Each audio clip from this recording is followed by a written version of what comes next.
Hey everybody, Dutchman Mods and Repairs here again, another video. We're working on an 02 Acura RSX Type S. Symptoms that we're having are related with the clutch. We did have the car in the shop to have the throw out, or what's officially referred to as the release bearing on the clutch replaced. We got the car back. We were noticing some varying shift and release points with the clutch. And then also the clutch pedal would not necessarily come back rapidly. It'd kind of float back. You almost have to kind of tap the pedal, and it would kind of jiggle it to return back into its normal position.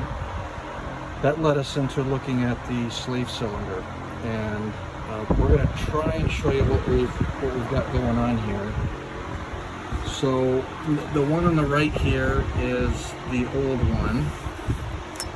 And you can see, now what we don't know yet, we're going to find out, is this has got hydraulic fluid on it. This one's pneumatic, but you can see the slow return on that one, and you can see how that one just springs right back.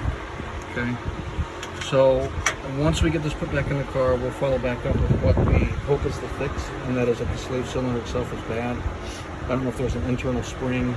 It must be. It's got to be something to bring that shaft back out, that actually pushes up against the lever that releases, that pushes on the release bearing to release the clutch when you're shifting.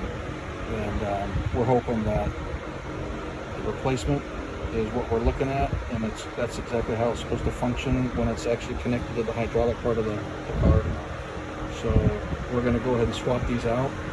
Just as an FYI, we were able to get down there. We basically just loosened up got the hood latch mechanism out of the way, two 10mm bolts, got those out of the way, and then the mounting bolts are two 12mm bolts. They weren't under too bad.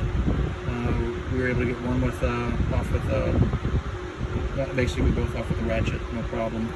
And the benefit we have on this one is the hydraulic line for the fluid is already a flex line, so we didn't have to go through all the procedures of removing the battery and any mounting points for hard lines that normally come out to the slave cylinder. So if you do have those things, be mindful that you'll have to get some things out of the way, probably air intake, ducting, battery, and any connecting points for the hard line.